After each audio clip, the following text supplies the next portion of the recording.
예수님께서 카파르나움에 들어가셨을 때 한 백인 대장이 다가와 도움을 청하였다. 그가 이렇게 말하였다. 주님, 제 종이 중풍으로 집에 들어 누워 있는데 몹시 괴로워하고 있습니다. 예수님께서 내가 가서 그를 고쳐주마 하시자 백인 대장이 대답하였다. 주님, 저는 주님을 제 지붕 아래로 모실 자격이 없습니다. 그저 한 말씀만 해 주십시오. 그러면 제 종이 나을 것입니다. 사실 저는 상관 밑에 있는 사람입니다만 제 밑으로도 군사들이 있어서 이 사람에게 가라 하면 가고 저 사람에게 오라 하면 옵니다. 또 제 노예들어 이것을 하라 하면 합니다. 이 말을 들으시고 예수님께서는 감탄하시며 당신을 따르는 이들에게 이르셨다. 내가 진실로 너희에게 말한다. 나는 이스라엘의 그 누구에게서도 이런 믿음을 본 적이 없다. 내가 너희에게 말한다. 많은 사람이 동쪽과 서쪽에서 모여와 하늘나라에서 아브라함과 이삭과 야곱과 함께 잔치상에 자리 잡을 것이다. 주님의 말씀입니다.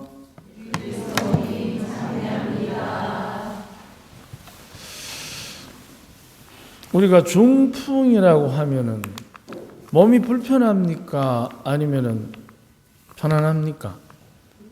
불편하죠.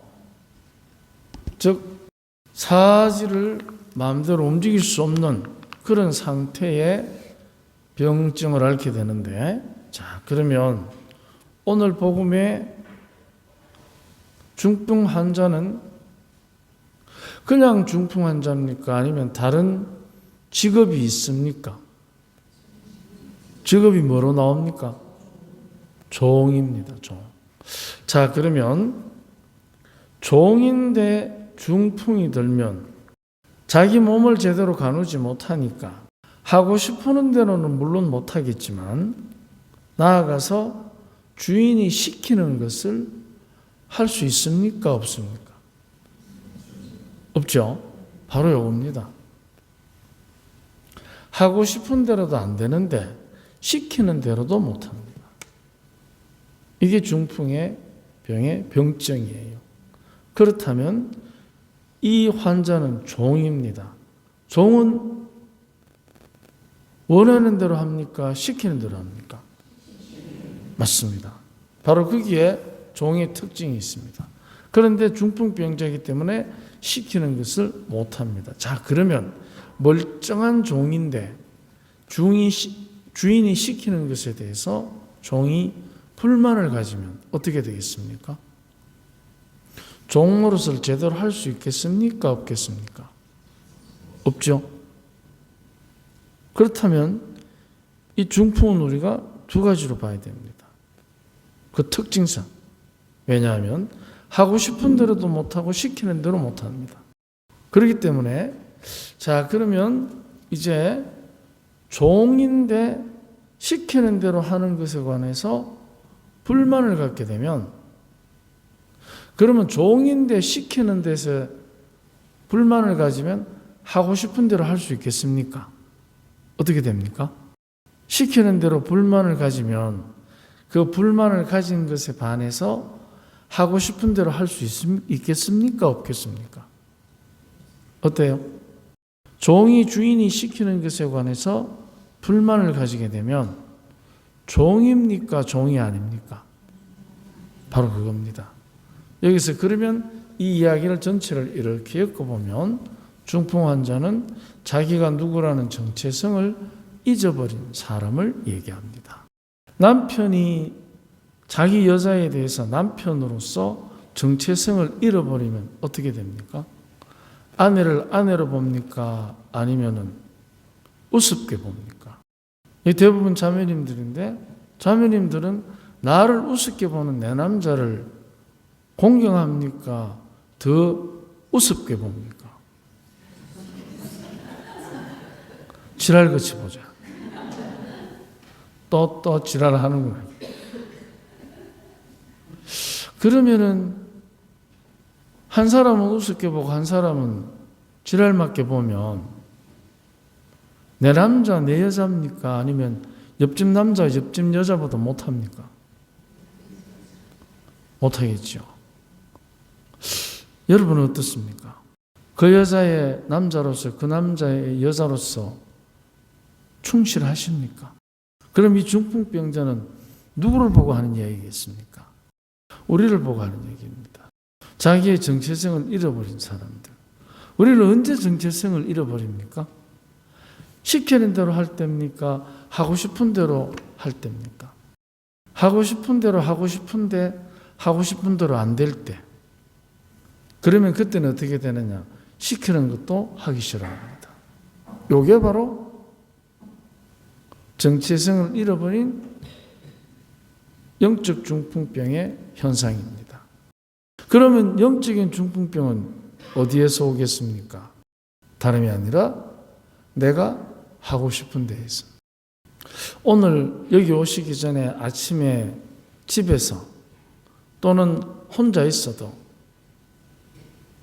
하느님께서 내 남편, 내 아내를 통해서 내 자녀를 통해서 나에게 하시고자 하시는 것을 시키는 대로 하고 왔는지 자기 자신을 한번 돌아보십시오.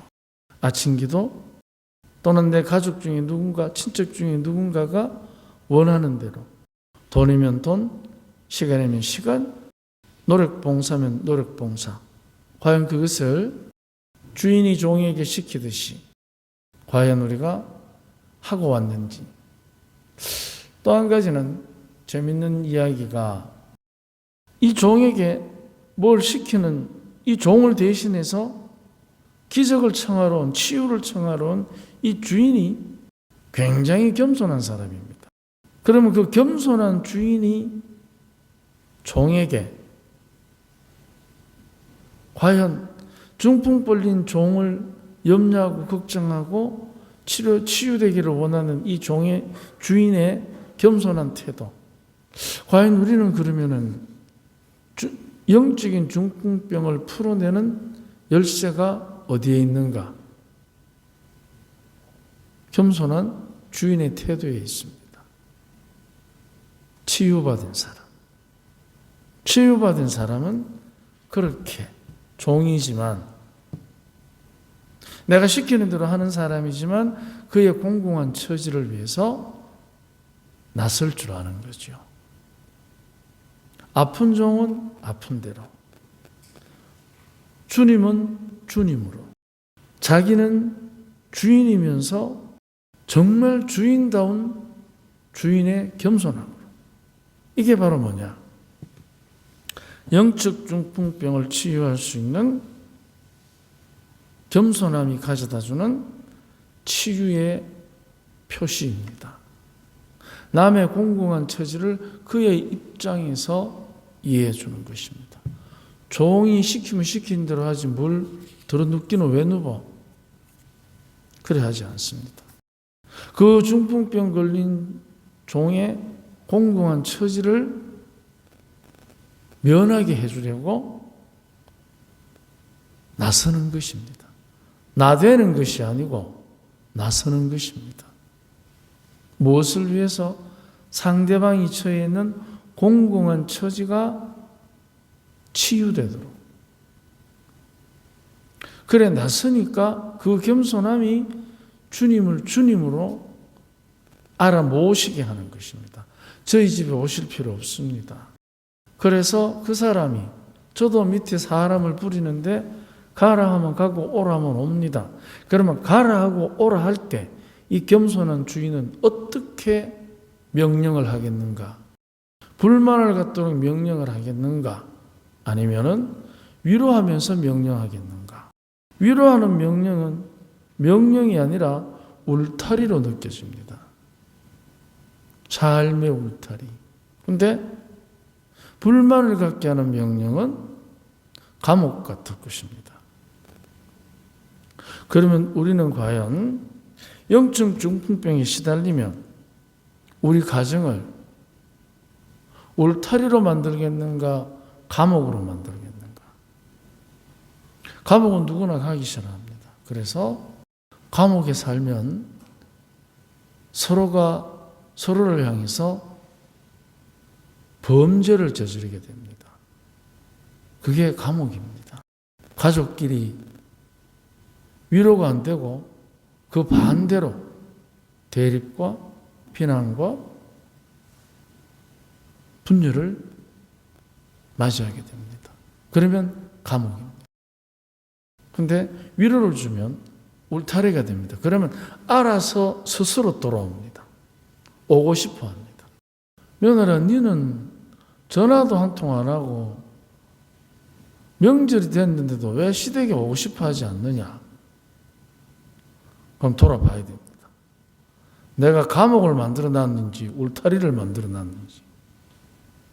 명절만 되면 감옥 증후군이 생기지 않습니까? 그 감옥에 있는 사람들은 위로를 잘 받지 않기 때문에 먹는 것도 억수로 많이 먹습니다.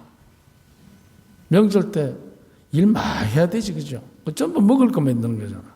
근데 울타리에 있는 사람은 서로가 서로를 위로하기 때문에 배고프지 않습니다. 그리고 보는 것만으로도 이미 배가 부를 것입니다. 우리는 과연 영적인 중풍으로 감옥을 만드는 건 아닌지, 그렇다면 이 문제를 어떻게 해결할 수 있느냐? 다른 거 없습니다. 첫째, 상대방의 공공한 처지를 위해서 내가 기여하는 것입니다. 주인이 예수님을 찾아오듯이. 그래서 공공한 처지에 관심을 가져야 되지, 나를 당하게 한 것, 열받게 한 것에 관심을 가지면 공공한 게 보이지 않습니다. 공공한 게 보이는 게 아니라 어떻게 하면 갈굴 것인가가 먼저 보입니다. 그래서 우리 쉽게 하죠. 네 조심해라. 아빠 너 벼르고 있다. 아빠야 형사야. 감옥에 주워넣으려고. 벼르고 있다고. 아빠가 어떻게 딸을 벼르지? 네 조심해라. 엄마 내 너 지켜보고 있다. 그 순간 그 아이는 집을 감옥으로 여기겠습니까? 울타리로 여기겠습니까? 그 순간 둘 다 영적인 중풍병에 걸리게 됩니다. 그래서 가족 간에 그가 처해져 있는 공공한 처지에 관해서 깊은 관심을 표현하십시오. 그리고 그를 위해서 기여하는데 백인대장처럼 나서야 합니다. 나서면 이제 제대로 보입니다. 그래서 우리들이 주님 안에서 정말 가까이 있는 사람일수록 이 성탄절을 앞두고 더 우리가 서로에게 힘이 되어주는, 울타리를 쳐주는 든든한 힘이 되어주면 좋겠습니다. 아멘.